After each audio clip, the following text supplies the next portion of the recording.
Hey guys, oh, I have a smudge. Hang on a second. Oh, what did I do? I did something. Okay, sorry. Okay, you're getting me messy hair, no makeup and all right now. So anyway, I wanted to make this video because I don't know how I feel about the fact that we're not exactly like trying right now, but we're not preventing. So like I have been tracking ovulation, just so you know, because I just figured even if I don't get pregnant, even if I don't get pregnant, I kind of wanted to just see like what my body is doing and make sure that everything is going okay. The interesting thing is though, is I noticed that last month I ovulated later, but I started my period sooner. Like instead of having a 14-day luteal phase, it was more like a 12-day luteal phase. So I was like, that's really interesting, because I just started tracking with OPKs and doing the basal body temperature thing, but like for real this time. Like I've tried it in the past, but I didn't know what I was doing until now. Like recently, I'm like really on top of it because, oh, hold on just a second, that's my timer. Alright, sorry about that. I had a timer going because I was actually doing one of the OPKs just now. Anyway, so yeah, now I know what I'm doing as far as like doing the ovulation tests. Before I didn't know what I was doing, and so I never got like a good reading, but now I've mastered it because I'm about to show you my my OPK progression. This is how obsessed I got, because I was like, I'm trying to just figure this out for myself, you know? So here it is. Here is my ovulation progression. And I started on cycle day 11, went down to 12, 13, 14, 15, 16, and then today is cycle day 17. So as you can see, it looks like I'm going to be ovulating on cycle day 18, which is really interesting because all of my cycles in the past, I've never ovulated that late before. Like maybe cycle day 17, but never cycle day 18. Like that is really late for me. So, and I'm just kind of like wondering now if I have ovulated that late before and just didn't know it because I wasn't tracking at the time. And if I really do have a luteal phase of 12 days, then that would mean that like a 28-day cycle for me would mean that I ovulate on cycle day 16. Does that make sense? And then if this ends up being a 30-day cycle, then that means that I definitely ovulated on cycle day 18 with a luteal phase of 12 days in between ovulation and the first day of my next period. So I found that to be very interesting because I have not had any shorter days than that. I don't like, or yeah, would it be shorter days? I've had a 25 and 26 day cycle before, but I thought that maybe I just ovulated earlier. Like that's possible, right? But yeah, so that would make sense. It's so confusing sometimes. But anyway, my concern now is like, do I have low progesterone because my cycle is 12 days and not like 14? Like I said, I don't think that I've had any less of a luteal phase before. I think that it's typically between 12 and 14 days. And does that vary cycle to cycle, or is a luteal phase pretty set in stone? I don't know. I was wondering if you guys could let me know what your luteal phase is like. Am I even saying that right? And just let me know, because I'm not like overly concerned about it, because I know 12 days is completely normal. Like anywhere between 12 and 14 days is completely normal. But it was just kind of a concern of mine, like what if I do have a shorter luteal phase 1 month and I didn't realize it? Just wanted to kind of throw that out there. Also, it looks like it's getting darker, but I don't know. I started feeling kind of like nervous and just slightly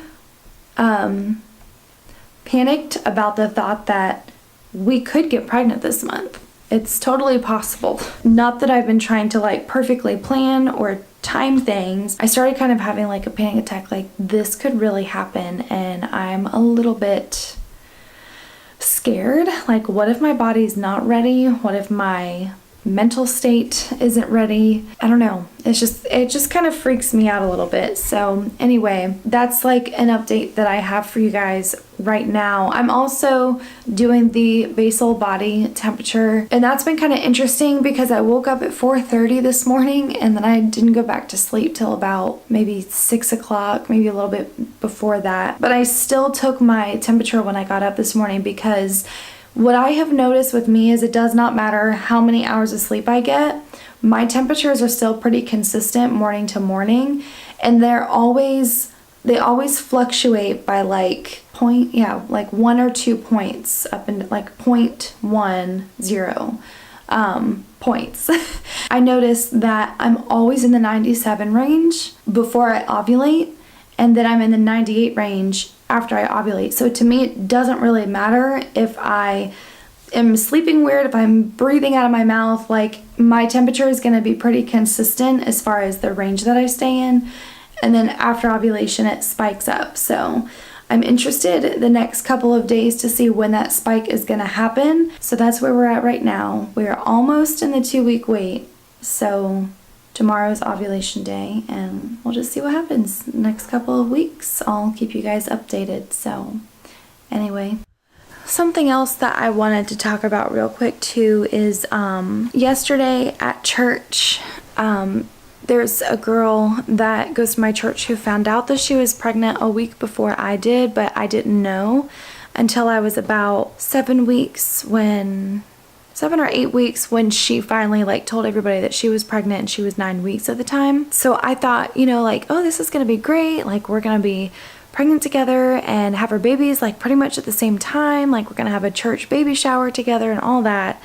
And but at the same time, like, I was telling myself, don't get too excited, because she might end up being the one who continues a pregnancy and I won't. Obviously, that ended up happening. Well, something that I didn't think about was how that would affect me, like seeing her, because now she's, I think, 20 weeks along. So like, her belly is starting to like get big, and yesterday when I saw her, I had like a moment, and I was very upset. Like, I started thinking about like, that would be me right now, and like, everyone's coming up to her and like loving on her and probably telling her how she's glowing, she looks beautiful, and she's doing all the right things and stuff. And when people come up to me now, it's, so how are you doing? What's the latest news?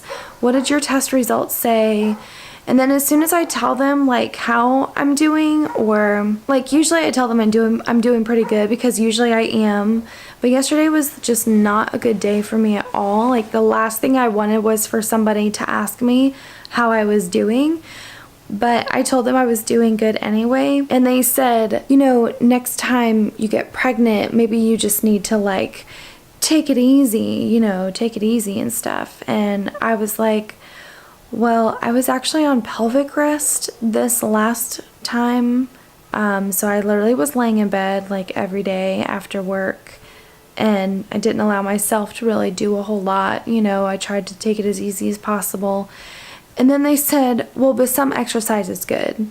And I was like, okay, can I just say for a moment that it seems like whenever people give you advice, it's because they just assume that you're doing something wrong, especially when you've had multiple miscarriages. Like, you clearly are doing something wrong because you've had multiple miscarriages, and so-and-so over here is pregnant, she's 20 weeks, and she's doing great, she's done everything right. Like, that is such a slap in the face to me. I felt so, and I know that they didn't mean it that way, but it's like, that is how it feels. It feels like somebody is telling you, well, you're clearly doing everything wrong. So I'm like, no, I'm doing so much right. Like, you have no idea how much I have tried to do everything right. And I really don't think that there's anything wrong with me. I don't think that I'm doing anything wrong. But kind of hard. Like, it's just a hard pill to swallow to watch somebody else, you know, on their journey and wishing that that was the journey you were on. And Ryan had to remind me like multiple times, remember, this is our journey. We've been pregnant twice. You know, we are trying again. And the fact of the matter is seeing somebody else's journey that's so close to your own is like what could have been, and then also a reminder of what is now, which is the fact that we had another miscarriage and here we are trying again. So it's just not fun sometimes. I think I'm going to make a vlog video soon about the journey and the type of advice that people give you and the advice that you should take and the advice that you should leave. Be on the lookout for that vlog video because I definitely want to talk about that. And also I'm going to talk about the effect that miscarriage or any pregnancy loss really, has on your relationship with not only your husband but also the relationship that you have with your friends and your family and then everybody else for that matter, because it is affected by it. And I know a lot of people don't want to say it or admit it, but it is definitely affected by it. So that is something I am going to be talking about soon. Thanks for watching. I just thought I'd give you guys a quick little update. So you can subscribe if you'd like. You can also follow me on Instagram at Christina May Blog. Bye.